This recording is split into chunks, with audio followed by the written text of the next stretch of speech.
Our top story this hour. An investigation by the Indian Express newspaper has revealed that China has been tracking important Indians from various fields including politics, business, sports and media.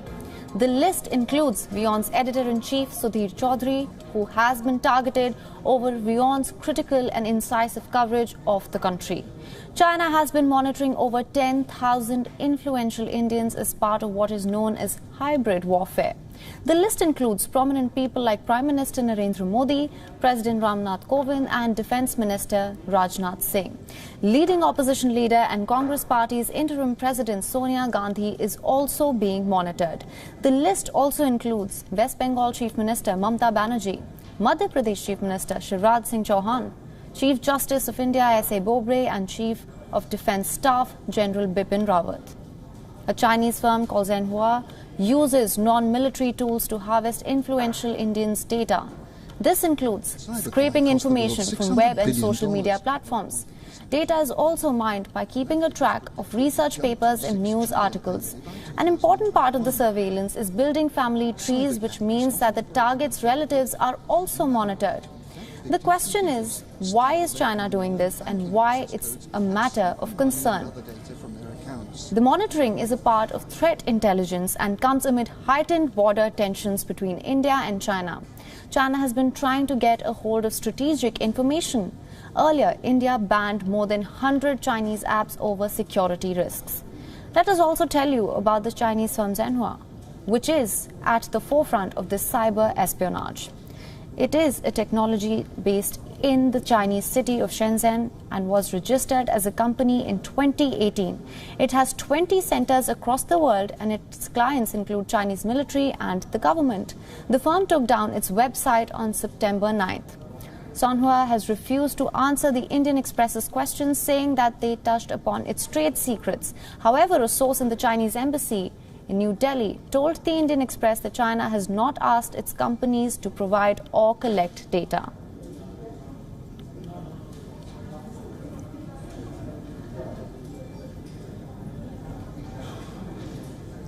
Joining us for more on this is Robert Potter, who is a Canberra-based cybersecurity, tech and data expert who worked with the team to verify the electronic antecedents of the data set. Robert, thank you so much for joining us. You were engaged in verifying the electronic antecedents of the data set. What were your findings and why is it a cause of concern? Thank you very much for having me, and it's been really interesting to work on this project with Vaide and the team at the India Express to bring this important information to light. So when we first received the information, we only received part of it because we wanted to make sure that it was worth our time in restoring it. We then worked for 3 months to restore a version of the data to the point where it could be searched and studied by journalists for the purposes of future publication. It's a very interesting data set in as much as it's a very ambitious data set and sits in alignment with the objectives of the company, who talks about using it for the purposes of engaging in hybrid warfare and political influence operations. And how is Beijing exploiting data available on the internet for surveillance and profiling? So it's possible to scrape open source Facebook, LinkedIn, Twitter, TikTok data and use that to create a profile of a person. This information in this case was also combined with data from anti-money laundering systems. For example, some people are registered as special interest people or relatives or close associates of various important people. They're tagged through those systems, and all of that data is put together to create a profile of the human, political, information and technology terrain of a country to make it easier to understand that influence. All right. And how do you think this will influence how China impacts the country and its relations with India? Well, I can't imagine that it's going to do China a lot of good. That being said, though, as China and India mature into advanced, capable economies with role to play on the global stage, a degree of that comes with scrutiny. So, for example, the intelligence programs of the United States are generally open to a fair amount of criticism on any given day. And I think if China wants to play in the top ring with the biggest countries in the world, they can expect this sort of scrutiny to come their way. And going forward, how do you think such kind of profiling can be prevented? What do you think can be done for that? Well, I think the first thing we want to look at is just how the data was exploited. So just because you give that data to Facebook or Twitter doesn't mean you've agreed to share that with another party. So what made something like Cambridge Analytica so scandalous wasn't that they were mining people's messages or anything like that, but they were exploiting the information that people were sharing on social media for the purposes of influencing them.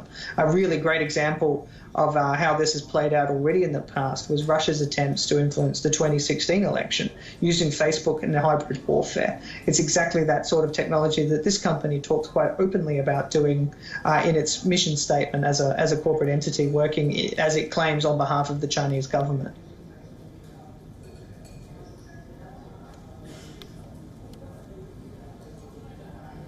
Okay, now just for more clarity on this, what do you think it means? Do you think it's an attack at this point? There is global pattern developing, emerging from this probe of China targeting influential people.